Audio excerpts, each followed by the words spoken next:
Bom, gente, nesse vídeo nós vamos discutir alguns aspectos do uso de sistemas de informação nas organizações que eu acho que interferem significativamente na forma como as empresas conseguem desenvolver as suas atividades e obter o melhor desempenho no mercado.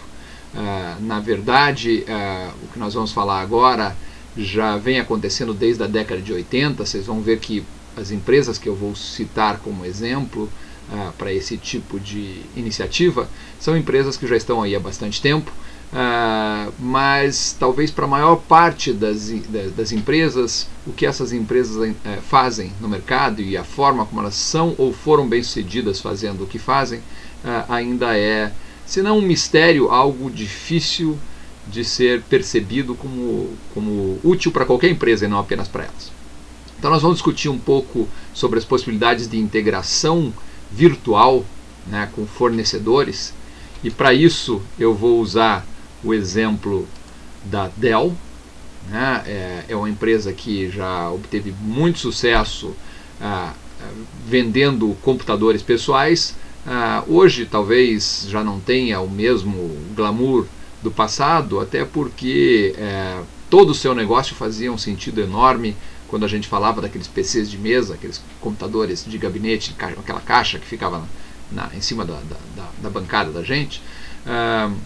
E hoje, é claro, o mercado mudou para notebooks, tablets e mesmo para telefones celulares. Muitos dos usuários de computadores de mesa do passado já não veem mais a necessidade de usar esses produtos, ou pelo menos não percebem mais a necessidade de usar os produtos customizáveis que a Dell vendia, né? Mas nós vamos discutir isso em mais detalhe aí na sequência. A outra empresa que eu quero discutir com vocês é a Nike, né? E aí eu já não vou mais estar tão preocupado na forma como a empresa usa tecnologia da informação para coordenar as suas atividades com os seus fornecedores, mas principalmente como ela usa sistemas de informação e a própria internet para permitir que o cliente, o consumidor, se envolva na coprodução do produto que ele, no fim das contas, vai acabar comprando. Existe uma série de vantagens nisso, além daquela vantagem óbvia de entregar para o cliente um produto absolutamente ajustado ao que ele pretendia ou queria, né? Nós vamos discutir isso em mais detalhes. E por fim, vamos discutir também um pouquinho a forma como a Amazon, e por algum motivo o logo da Amazon não está aparecendo aqui para a gente, agora apareceu, como que a Amazon se apresenta no mercado e consegue realizar algo que também é muito interessante e que pode ser utilizado por outras empresas, talvez não na mesma escala em que a Amazon faz, porque a Amazon tem um custo de desenvolvimento muito elevado da sua plataforma tecnológica, mas pelo menos como conceito geral, que é estabelecer o que a gente tem chamado de intimidade virtual com o cliente. Então vamos apagar um pouquinho aqui a Nike e a Amazon da nossa tela e falar um pouco então da Dell. O Michael Dell, lá na década de 80, começou uma empresa que montava computadores a partir do quarto em que ele morava na Universidade do Texas, né? O negócio dele, que começou com montagem de computadores para os colegas do curso de medicina e outros colegas de universidade que precisavam de computadores naquele começo do uso da microinformática, né? Foi tão bem sucedido que o Dell não concluiu seu curso de medicina e, aliás, como muitos empreendedores da área de informática, acabou percebendo que o seu negócio naquele momento acabava sendo mais importante do que inclusive suas ambições acadêmicas. O Dell começou a vender então computadores de uma forma direta, né, percebendo as necessidades dos seus clientes e aí montando computadores que se propunham a resolver aquelas necessidades de uma forma muito direta e específica. e foi se apropriando das tecnologias disponíveis a cada momento para fazer isso da melhor forma possível, né? Na década de 80, embora a internet já estivesse disponível em algum grau muito pequeno, é verdade, nas universidades, ela ainda não era algo de uso do público geral, dos clientes que o Dell pretendia para os seus computadores. Então ele começou utilizando um serviço daqueles do tipo 0800, que era oferecido pelas empresas de telecomunicações. Mas assim que, a partir de meados da década de 90, a internet começou a estar mais acessível para outras pessoas também fora do ambiente universitário, o Dell percebeu ali uma ótima oportunidade de continuar interagindo com seus clientes de uma forma direta, né, mas ao mesmo tempo de interagir com seus fornecedores de uma forma direta. Então, quando a gente fala no modelo direto da Dell, que inclusive é muito bem explicado numa entrevista que o Michael Dell deu para Harvard Business Review no final da década de 90, uma entrevista para a Magreta, se não me engano, 98, 99, a gente percebe que ele estava muito interessado em vender diretamente para o consumidor, ou seja, em evitar os canais mais tradicionais de venda do varejo para o produto dele, porque ele percebia que o seu cliente tinha necessidades específicas que podiam ser melhor endereçadas se ele conseguisse transformar o que tradicionalmente era um produto de prateleira num produto vendido sob encomenda, né? Quando um cliente encomenda um produto, ele está disposto a esperar por algum tempo até receber esse produto do jeito que ele solicitou. E foi isso que o Dell fez do lado do cliente. Ele transformou o que outras empresas faziam como uma venda de um produto pronto, acabado, né, que está na prateleira e que tem que ser comprado pelo cliente, seja aquela configuração a melhor para ele ou não, porque é a única que está disponível na prateleira da loja. Ele transformou isso num produto vendido sob encomenda e entregue rapidamente, em alguns poucos dias, porque também o cliente não quer esperar o resto da vida para receber um produto personalizado. Mas do lado dos fornecedores, o Dell percebeu também que ele não precisava ser uma empresa que faz tudo, né, relativo ao computador pessoal, que fazia tudo relativo ao computador pessoal, que ele podia envolver outros fornecedores, que seriam seus parceiros nesse negócio, e fazer com que esses fornecedores estivessem tão integrados ao seu negócio, tão integrados à empresa Dell, que para o cliente final, né, a articulação desses diversos agentes envolvidos não seria perceptível, né? Nessa entrevista que o Michael Dell dá à revista Harvard Business Review, ainda final da década de 90, ele explica como, por exemplo, os monitores daquele tempo, os monitores dos computadores fabricados ou montados pela Dell, eram fabricados pela Sony, no México. As outras partes do computador eram montadas numa fábrica da Dell no Texas, e depois monitor e gabinete que continha as outras peças eram integrados e levados para a casa do cliente ainda por um terceiro agente, que era uma empresa de operação logística, que ficava inclusive responsável por fazer com que monitor e gabinete chegassem às mãos do cliente ao mesmo tempo. A Dell jamais via os monitores da Sony dentro das suas instalações. Esses monitores não ficavam passeando de um lado para o outro, indo do México para o Texas, para depois serem eventualmente vendidos para um cliente na Califórnia. Michael Dell achava que isso não fazia sentido e, portanto, procurou estabelecer uma forma de atuar com seus fornecedores, com esses outros agentes que funcionavam como seus parceiros, de modo que a logística fosse mais sofisticada e permitisse então que esse produto fosse integrado mais próximo da casa do cliente final. Então notem que, a princípio, é um modelo de negócio que é viabilizado por tecnologias de informação que permitem que a Dell como empresa interaja mais fácil e diretamente com o consumidor de um lado, e permite também que a Dell interaja de uma forma mais direta também com seus fornecedores, facilitando aí uma atuação que acaba sendo percebida pelo cliente final, pelo consumidor, como sendo uma atuação de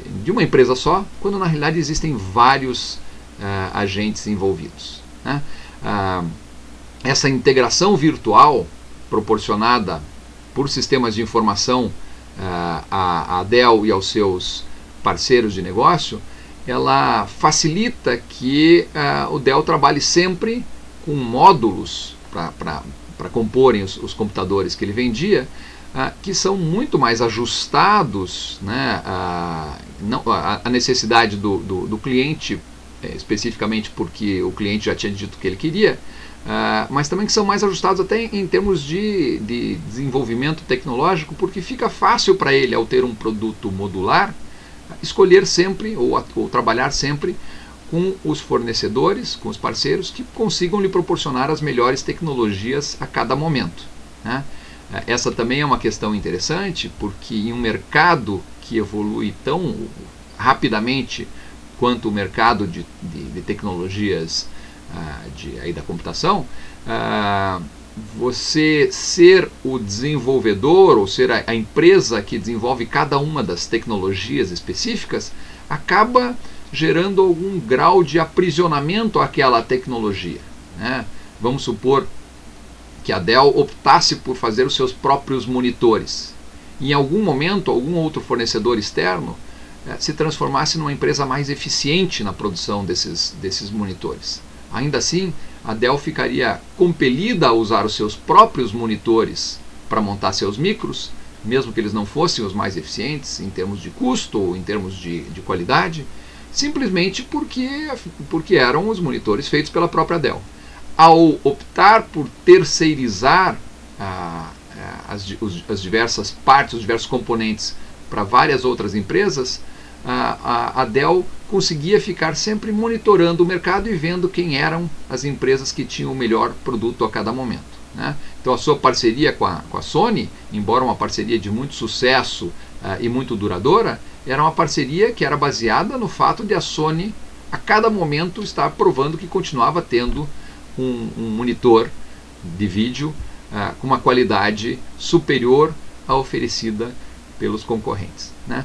Então eu sempre brinco com os meus alunos dizendo que a Dell oferece uma forma de operação, de trabalhar com seus fornecedores, que era uma forma muito, pelo menos na forma como expressa na sua estratégia, muito transparente. Toda a informação que o Dell conseguia obter do mercado ou dos clientes finais, a partir daquela interação direta que ele tinha com esses clientes finais, ele transferia também para os seus fornecedores, para garantir que os seus fornecedores conseguissem estar sempre muito conscientes do que o mercado precisava e assim proporcionando as melhores soluções para o mercado. Mas, se algum desses seus fornecedores deixasse de aproveitar inclusive os benefícios desse canal facilitado, né, que a Dell proporcionava a eles, a informação do que o cliente final precisava, o Dell conseguia rapidamente, por trabalhar com um produto modular, conseguia mudar o seu fornecedor e incluir um outro fornecedor que estivesse sendo então mais competente, né, e mais eficiente aí na criação desses produtos. Então, assim, fazendo uma analogia com o que acontece em outros departamentos da vida, eu sempre digo que a garantia que Dell dava aos seus fornecedores era uma garantia assim, mais ou menos no estilo Vinícius de Moraes, né? Que seja eterno enquanto dure, né? O que não é uma garantia frágil, ela é uma garantia inclusive muito forte, porque enquanto aquelas empresas estiverem tendo um bom desempenho, elas vão continuar sendo priorizadas. Mas, justamente por saber que só vão continuar sendo priorizadas enquanto forem as mais eficientes, elas vão garantir ou vão se esforçar para manter a sua competitividade no longo prazo. Dell, inclusive, nessa entrevista que deu a Harvard Business Review, dizia que ele preferia, ao invés de ser o fabricante de qualquer componente, ele preferia ser alguém que assistia a uma corrida de cavalos. E aí escolhia os melhores cavalos depois que eles tivessem ganhado a corrida e não tendo que apostar em algum deles antes de saber o resultado. Então ele sempre apresentava o seu negócio como sendo uma empresa capaz de perceber muito claramente o que o consumidor quer e integrar esse conhecimento com fornecedores capazes de ajudarem a sua empresa a entregar esse produto para o cliente final. Percebam então que a integração virtual, aí essa integração que o cliente, que a Dell obtém com seus fornecedores, faz parte daquele modelo direto, né, que a gente conhece da Dell. Ele não é um modelo só, ele não é direto só com relação ao cliente, ele é direto também nessa relação com os fornecedores, e isso trouxe durante muitos anos, ou pelo menos enquanto esse PC baseado num projeto num projeto modular, enquanto ele era algo que o mercado realmente queria, né? IBM, HP e outras empresas que já estavam no mercado de computadores pessoais muito antes da Dell utilizavam a modularidade do PC apenas como uma forma de garantir que diversos fornecedores eventualmente pudessem fazer diferentes partes, ou que a própria empresa pudesse em fábricas diferentes fazer os diversos componentes e garantir que eles podiam ser todos encaixados uns nos outros, né, de uma forma padronizada. Talvez o que Dell trouxe de inovação para o mercado foi perceber que quando eu já tenho produtos modulares em função da facilidade de produção, essa modularidade também pode gerar algum benefício para o consumidor final, porque um produto modular ele tem partes que são rápidas e facilmente encaixáveis umas das outras, e que se você esperar até que o cliente diga exatamente o que ele precisa e o que ele quer, você passa a ter o benefício de encaixar as peças certas e entregar um produto, o produto que realmente tem valor para o cliente, né? Então pensemos aí na integração virtual, algo que foi um modelo de negócio que foi viabilizado por tecnologias de informação, mas que ao mesmo tempo exigiu mudanças em outros processos organizacionais, como por exemplo a logística, porque a partir desse tipo de modelo nós precisamos realmente garantir que a peça certa esteja no lugar certo e na hora certa, para que o cliente receba um produto que ele está comprando sob encomenda, mas ainda assim com uma rapidez que torne a experiência agradável para ele, né? Bom, dito isso, vamos adiante, vamos pensar um pouquinho agora sobre a forma como a Nike se apropriou de tecnologias da informação para, no caso dela, estabelecer uma oportunidade de customização dos produtos pelo cliente final. Na realidade, a Nike usa, em parte, o modelo Dell também, porque ela usa essa ideia de que o próprio cliente interage com a empresa para produzir um produto, ou para fazer com que um produto modular seja produzido sob encomenda, né? E vocês talvez possam dizer assim, mas tênis sobre encomenda? Não, tênis é um produto que a gente compra, né, numa loja física, numa loja de departamentos. Então eu vou mostrar para vocês a forma como a Nike concebeu um produto que é customizável e que da mesma forma que Dell fazia com computadores, um computador em que o cliente dizia o que ele precisava, o que ele queria, e o Dell daí montava um computador ajustado nesse sentido. Vamos tentar ver o que a Nike faz nesse site em que ela permite que o cliente final faça a customização do seu produto. Como vocês devem estar percebendo aí na tela, eu estou no site da Nike nos Estados Unidos, não da Nike do Brasil, porque ela não oferece, pelo menos até onde eu sei, esse tipo de serviço aqui no Brasil. Depois nós podemos discutir os motivos para isso, né? Mas antes eu gostaria de mostrar para vocês em que grau que é possível que o cliente ajude uma empresa como a Nike a produzir esse produto que ele vai depois consumir. Então eu entrei no site da Nike aqui numa área de customização de produtos. Ele me permite que eu customize iniciando pelo tipo de material, se é couro, enfim, se é algum produto sintético, ou em função do estilo, do tipo de tênis que eu quero. Eu vou começar por esse lado aqui, escolher pelo tipo de tênis e vou escolher esse aqui, Air Zoom Pegasus 33.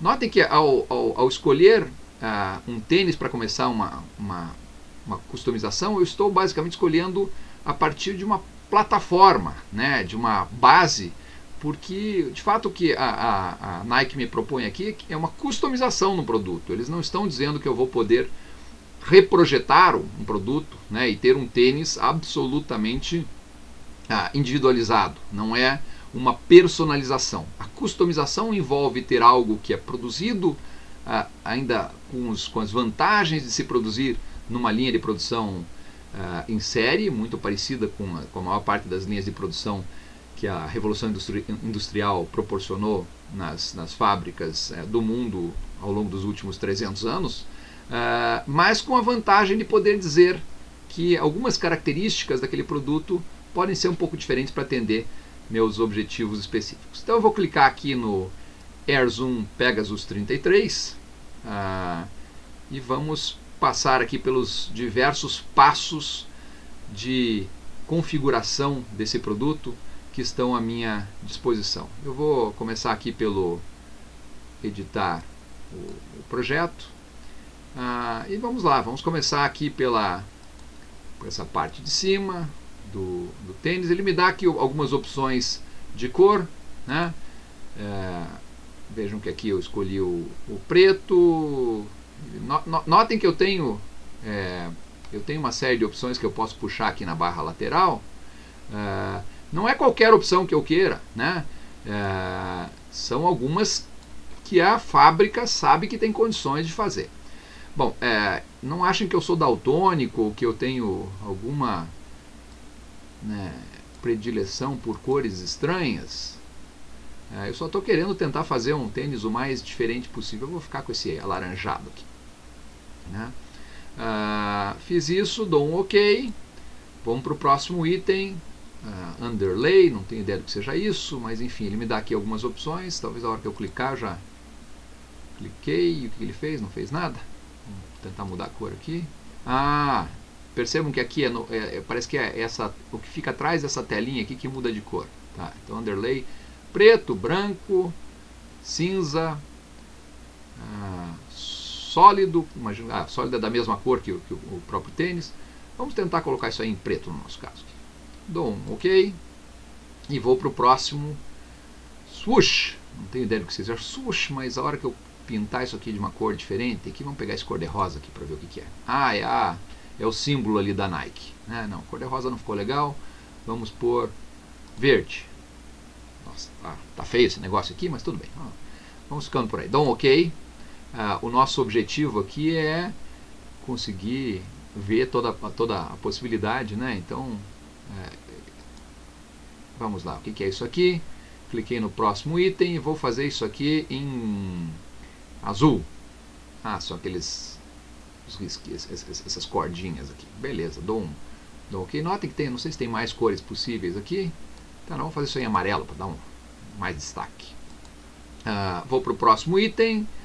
Eu acho que agora eu estou nesse Flywire. Não, Flywire é o que eu acabei de fazer, né? Tá.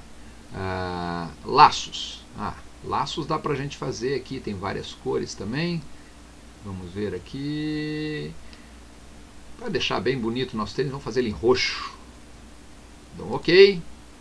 Já fiz esses laços. O que mais que eu tenho aqui? A parte do meio da sola. Vamos ver o que é isso. Deve ser essa parte aqui. Notem que ele tem aqui possibilidade de pôr isso aí em duas cores. Então vamos fazer aqui esse cor de rosa e preto. ficou chique aqui, ó, cor de rosa e preto. Damos um OK. E agora nós vamos para só a parte de baixo. Essas opções aqui, que tal o azul? Será que fica legal? Temos em azul. Tem mais coisa ainda para configurar. Texto e gráficos. Isso aqui é interessante, ó, ele permite que eu mude até o que vai estar escrito ali no texto. Eu vou colocar meu nome aqui.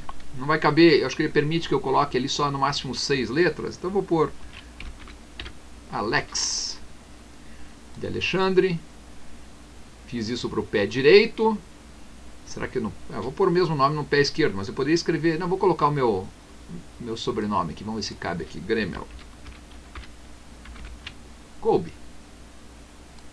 Se alguém roubar esse tênis de mim, né, notem que aqui ficou o Alex Grêmio. Se alguém roubar esse tênis, vai ter que andar com o meu nome, né, nele para o resto da vida. Dou um OK.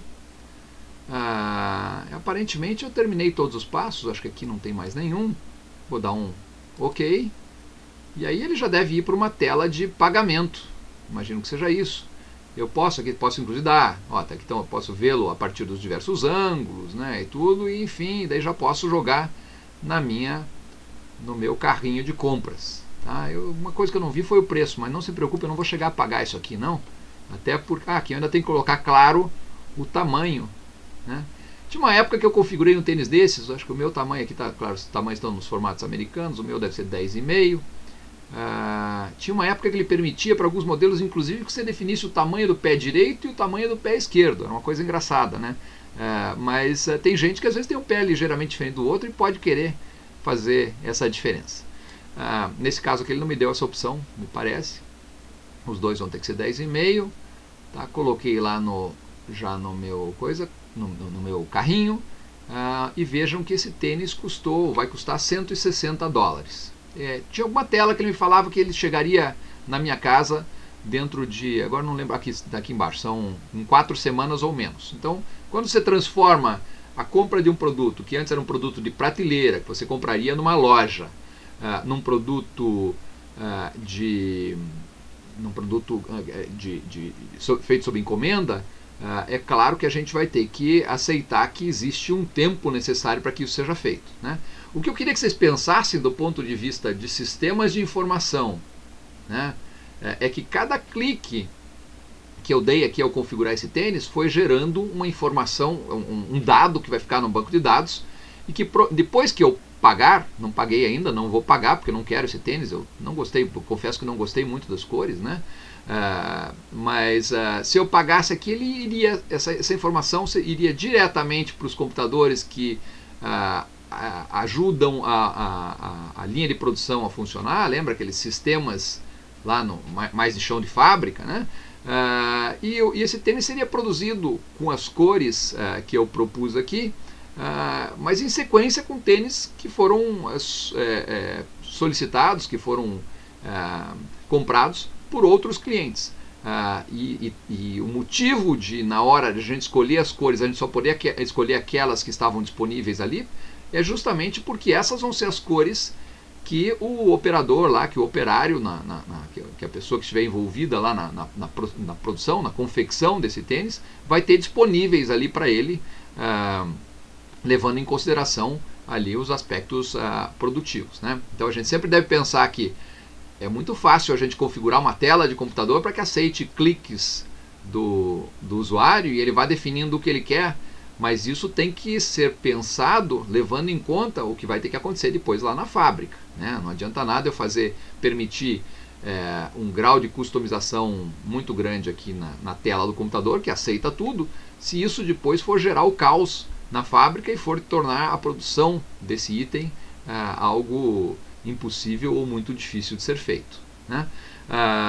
Então, percebam o primeiro benefício que eu já tinha adiantado para vocês dessa customização, e eu chamo isso aqui de customização dinâmica, é uma customização em tempo real, que está envolvida com o que a gente tem chamado de coprodução, né? Em que o cliente ou o consumidor final é envolvido com o processo de produção de um item para garantir que ele vai receber um produto muito ajustado àquilo que ele precisa, mas ao mesmo tempo fornecendo, e aí tem uma grande sacada para a empresa, fornecendo uma série de informações sobre os gostos do cliente, que fazem com que o fabricante possa então, inclusive, refinar o seu conhecimento sobre os clientes de uma forma geral, né? De novo, quero salientar que eu não apertei aqui, eu até coloquei no meu carrinho de compras, mas eu não comprei. Enquanto eu não comprar, essa informação do tênis que eu configurei aqui, que eu coproduzi, talvez seja muito pouco relevante, até porque eu imagino que todo mundo que está fazendo uma experiência como eu fiz vai trabalhar com as cores mais bizarras, né? Até para conseguir ver na tela muito claramente a diferença entre uma cor e outra.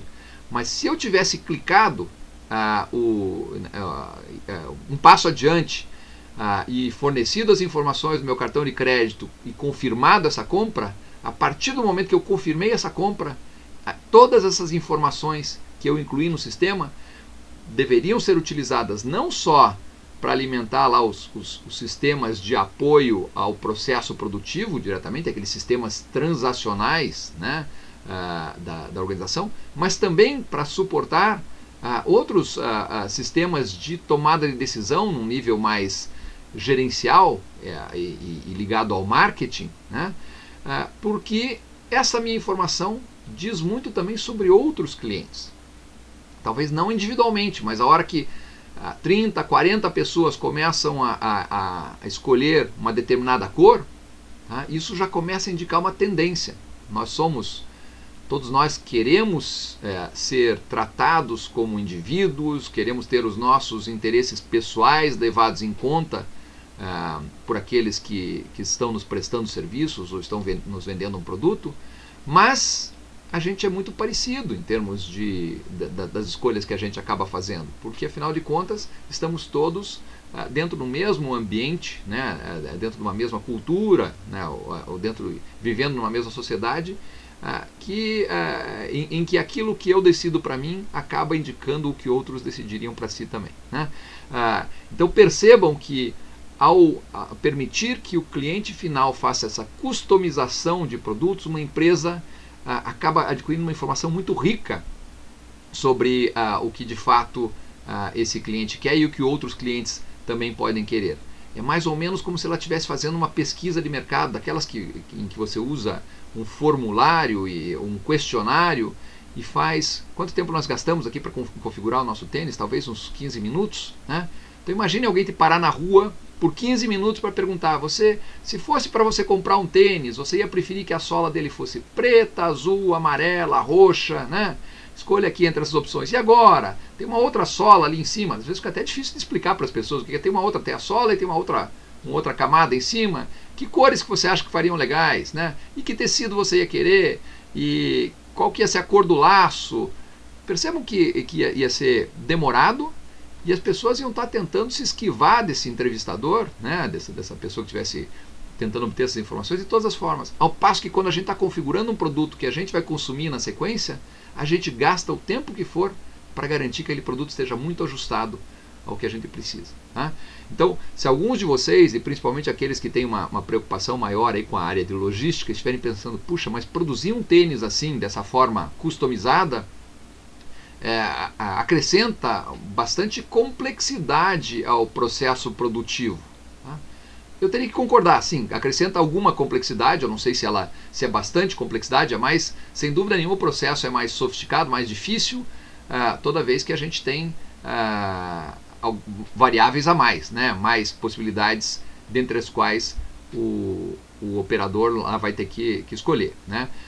Mas ao mesmo tempo percebam que isso aqui fornece uma informação riquíssima para a empresa, que faz com que ela, mesmo que ela olhe para a produção desse produto e que ao produzi-lo ela tenha, vamos dizer, custos maiores do que na produção de um item igualzinho, que é produzido em série e em grandes quantidades, ainda assim a informação que ela obtém justifica. Então, na realidade, ao permitir que a gente customize um produto desses, a empresa também está muito interessada na informação que a gente passa para ela. O custo dela pode ser mais alto, mas o valor que ela consegue entregar para o cliente de um produto ajustado é mais alto para o cliente também, e ela consegue, paralelamente a fornecer um produto de maior valor para o cliente, ela consegue capturar uma parte desse valor ao possibilitar que essa informação venha a ser útil também para produzir um produto em série. Se várias pessoas estivessem fazendo esse tênis alaranjado que nós fizemos aqui, eu posso garantir para vocês que a Nike ficaria muito inclinada a lançar um produto de linha, né, para ser colocado nas prateleiras das lojas e departamentos com características parecidas a desse produto que nós escolhemos. Então vejam que aqui a customização dinâmica, uma customização que envolve o cliente coproduzindo o seu produto, é um outro caminho interessante, que de novo envolve empresas que estejam trabalhando com produtos modulares, porque é claro que se o produto não for modular, percebam aí quantos módulos envolvidos nós temos num tênis, né? A sola, aquela parte de cima da sola, enfim, depois a parte de tecido, os cadarços e assim vai. Quer dizer, muitos itens, mas ainda assim são itens modulares porque eles se encaixam uns nos outros sem a gente precisar fazer ter que fazer grandes ajustes ali para conseguir fazer com que isso aconteça. Então, um produto modular que, portanto, pode ser customizável, e ao customizar você passa a ter muito mais informação do que o cliente final realmente quer e precisa, né? Bom, mas a customização de um produto, ela pode ser, é mais uma estratégia interessante, apoiada em sistemas de informação, mas ela não é a única forma da gente estabelecer ou obter maior valor para o cliente final, né? E conhecê-lo melhor, também conhecer os gostos dele, né? A Amazon foi numa linha um pouco diferente, né? A Amazon é uma empresa de varejo. Nós aqui no Brasil atualmente ainda pensamos nessa empresa principalmente como sendo uma empresa que vende livros, né? Mas ela pretende se propõe como a loja de tudo. No futuro, a Amazon quer que a gente pense em comprar o que quer que seja, né? E a gente procure diretamente na Amazon. Então vamos tentar dar uma olhadinha no site da Amazon e ver como é que essa empresa se organizou. Eu vou colocar aqui o meu login e senha. Eu uso serviços da Amazon já há alguns anos, mas eu não uso sozinho. Eu uso a minha conta para comprar produtos da Amazon para mim mesmo. Às vezes minha esposa também utiliza, e meus filhos também utilizam. Então nós vamos entrar aqui. O que eu quero mostrar é a Amazon se propõe a criar o que a gente chama de intimidade virtual com o cliente. Ela procura ir entendendo o cliente para oferecer para ele produtos que estão muito alinhados com os interesses pessoais dele, de uma forma diferente de como a Nike faz isso. A Nike permite que o cliente diga o que ela quer nos mínimos detalhes.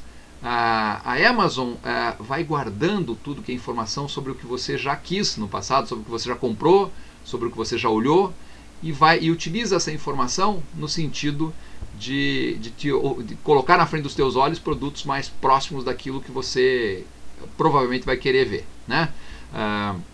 Notem que tem uma lógica interessante. Vocês podiam pensar assim: puxa, mas por que a Amazon vai nessa direção e a Nike e a Dell vão numa direção mais de customização, de o cliente escolher entre opções, e ela vai entendendo aquelas opções e gera um produto, mas não guarda, ou pelo menos não tem uma ênfase tão grande em guardar essa informação para uso futuro. Tanto tênis como computadores são itens que a gente compra de tempos em tempos, e provavelmente quando vai comprar o próximo item, as nossas necessidades também já mudaram, de modo que vale a pena permitir que você configure o produto de novo, que você coproduza o produto. A Amazon é uma loja de produtos prontos, né? Ela é uma loja de varejo de produtos acabados, e portanto ela não tem a possibilidade de nos oferecer customização, ou pelo menos não é o seu negócio principal nessa loja de departamentos, né? Mas ela tem como perceber o nosso perfil, e é isso que eu vou mostrar para vocês. Então percebam, o meu perfil é um perfil meio, eu vou entrar aqui, o meu perfil é um perfil talvez um pouco misturado. A Amazon deve ficar meio confusa quando olha para isso aqui, porque, por exemplo, ela já está me indicando aqui livros. Eu posso garantir para vocês que esses livros não são as minhas escolhas de literatura, são escolhas da minha esposa, Tá? Isso aqui tá com cara de... Ela é aquele tipo de gente assim que, por exemplo, para filme, quando ela quer assistir um filme, até uns tempos atrás tinha que ter a Julia Roberts e o... não me lembro mais o nome do parceiro dela lá de sempre, enfim, mas é sempre, para ela, livro, filme, o que quer que seja, tem que ser sempre, tem que ter sempre final feliz, né? Então a Amazon vai construindo um padrão do que ela acha que é esse usuário, Alexandre.grêmio, né, com essa senha, e aqui ela já está sugerindo os livros. Eu posso garantir para vocês que esses livros, provavelmente, esse segundo aqui está com uma cara enorme, assim, que vai bem na linha do que minha esposa gosta, né? Aqui para baixo, olha, recomendado para você. Olha, eu faço cerveja em casa, então esse item aqui me parece ser uma daquelas braçadeiras, assim, de prender mangueira em panela. Isso aqui me interessa, né? Isso aqui embaixo tá com cara de ser... não, isso aqui, compre de novo. Então ele está dizendo assim, você já comprou coisas parecidas com isso, né? Então isso aqui é uma peça de conexão de fato, eu lembrei aqui, de uma máquina fotográfica para você colocar ela no tripé. Isso aqui eu já não lembro direito o que é.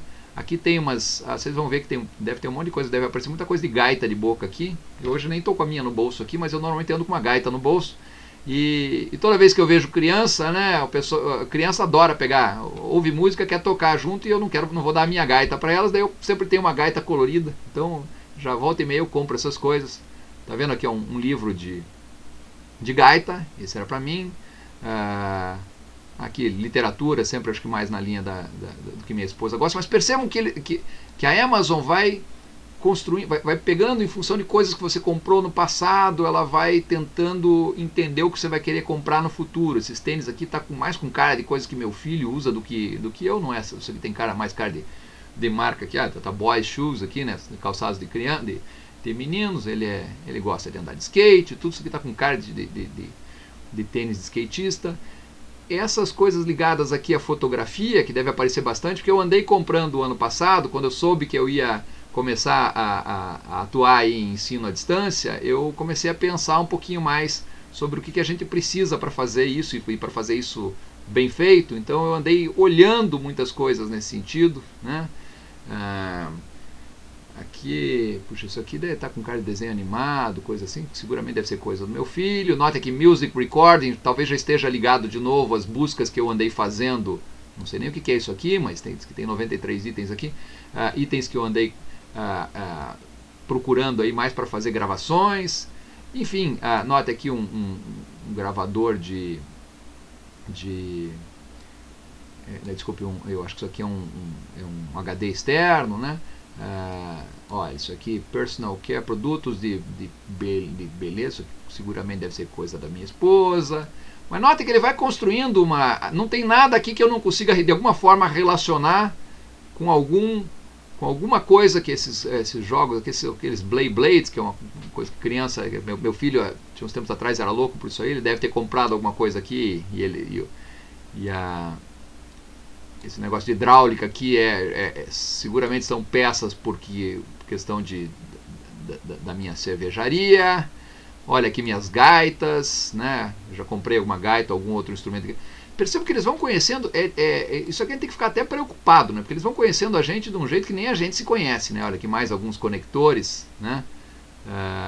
Então percebam, essa é a ideia da intimidade virtual com o cliente, é que ele vai permitindo mais para explorar, que ele já está tentando avançar numa linha de aquilo que foi lá em cima já tem a ver com coisa que a gente já comprou. E olha aqui, ó, você recentemente visualizou esses itens. Nota que, como eu disse, recentemente eu estava vendo coisas ligadas aí à gravação de aulas na internet e tudo mais, mas nota que aqui tem como que é, daqueles seguradores de gaita. Eu tô aqui abrindo isso aqui, estou mostrando para vocês a minha vida, né? Porque vocês começam a perceber também coisas que me interessam ou que me interessaram recentemente, né? E ver, puxa, olha aqui um fogareiro. Isso aqui, o que é isso aqui? O que é isso? Não, um negócio para microfone. Mais alguma coisa que microfone. Você vê que eles estão achando que eu agora virei um cara da área de...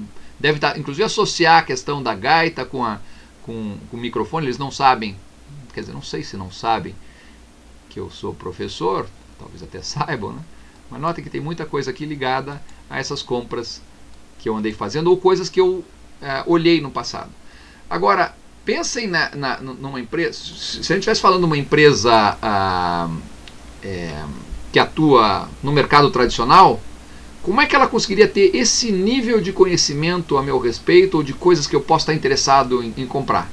Vocês podem dizer, não, ela precisa ter um vendedor muito bom, que lembra de cada cliente que entra na loja, que lembra de coisas que ele já comprou, né? Isso em algum grau acontece. Eu lembro quando eu era estudante de engenharia, tinha uma livraria perto da minha casa que toda vez que eu chegava lá, o vendedor já vinha com uns 3 ou 4 livros embaixo do braço, dizendo, olha Alexandre, chegou esse livro aqui que você estava procurando da outra vez, ou veja, você estava reclamando que o livro que você usava lá para estudar cálculo não era didático, dê uma olhada nesses outros que chegaram agora. Perceba que dá para a gente fazer isso também, dá para se estabelecer intimidade com o cliente de uma forma tradicional, mas não dá para estabelecer intimidade com milhares ou milhões de clientes. As empresas, quando tentam se aproximar dos seus clientes de uma forma tradicional, sem sistemas de informação para apoiá-las, elas tendem a conseguir se concentrar em apenas um grupo restrito, pequeno de clientes. O que a Amazon se propõe a fazer e o que é possível fazer hoje em dia, utilizando-se sistemas de informação que armazenem dados, né, das interações dos usuários que acontece com a própria empresa pela internet, e mesmo de outras informações que uma empresa pode garimpar de redes sociais, enfim, de qualquer outro rastro que nós deixemos nos sistemas de informação aí, com os quais nós temos contato hoje em praticamente todos os momentos da nossa vida, pelo menos enquanto estamos acordados. Se a empresa conseguir utilizar essas informações, ela consegue compreender muito melhor as necessidades de cada cliente e fazer com que aquelas necessidades sejam levadas em conta na preparação do seu negócio com esses clientes. Então, eu gostaria que vocês refletissem sobre, não exatamente sobre essas empresas, mas sobre o que a tecnologia, ou a forma como a tecnologia é usada ou pode ser usada por empresas como a Amazon, a Nike, deixa eu ver se eu consigo voltar aqui, a Nike e a Dell, né? E ver de que forma, né, as empresas em que nós trabalhamos, ou enfim, ou as empresas, se nós queremos empreender, as empresas que nós queremos montar, de que forma elas podiam se beneficiar de algumas das ideias e da forma como essas empresas construíram os seus negócios. A Dell já não é uma empresa de destaque, ou pelo menos já não tem mais o mesmo glamour que tinha há 10 ou 15 anos, né? Principalmente porque o produto principal dela, né, o computador pessoal customizável, né, modular e customizável, já não é mais um item tão procurado pelo mercado como no passado, mas a lógica do produto modular que pode ser customizado continua fazendo todo sentido, como continua mostrando para a gente, continua mostrando tanto a Dell como a Nike, né? E quando customização dinâmica e coprodução não forem o caminho ideal para se interagir com o cliente, a gente pode pensar também se nós não conseguimos construir intimidade virtual com o cliente da forma como faz a Amazon. Então, cobrimos um pouco nessa nossa discussão a questão das empresas virtualmente integradas, o modelo em que a Dell se aproxima e age com seus fornecedores de modo que pareçam para o restante do mercado que são uma única empresa. Falamos um pouco de intimidade virtual com o cliente, e é claro, falamos aqui de uma forma muito positiva, né? Mas tudo que eu falo aqui em termos de intimidade virtual com o cliente, que pode nos trazer benefícios e facilitar a nossa interação com as empresas que nos vendem produtos, também mostra o quanto elas estão ávidas por conseguir informações a nosso respeito que podem eventualmente ser usadas inclusive contra nós, né? Nós temos que tomar cuidado, principalmente no mundo de consumo, como é o mundo em que nós vivemos, para não sermos absolutamente envolvidos, né, por empresas que conhecem muito mais das nossas fragilidades como consumidores do que nós mesmos, e que conseguem assim colocar na frente dos nossos olhos produtos que nós não vamos resistir de forma alguma, mas que talvez devêssemos resistir, né, se não para defender nossos próprios bolsos, para fazer com que esse mundo possa no futuro ser mais sustentável do que é na atualidade. Então tem também um lado aí, tem uma crítica a ser feita, tem uma análise, uma reflexão que nós precisamos fazer como cidadãos responsáveis, e eu não quero terminar essa nossa discussão aqui sem motivá-los a pensarem também nisso. Legal? Então, 3 empresas para inspirarem negócios no futuro, e alguma reflexão também sobre o como nós devemos conduzir até a nossa própria existência, a nossa vida com relação a um mundo em que o consumo virou, em muitos casos, o norteador das nossas ações, o que seguramente não deveria ser o caso. Legal? Até uma próxima, então.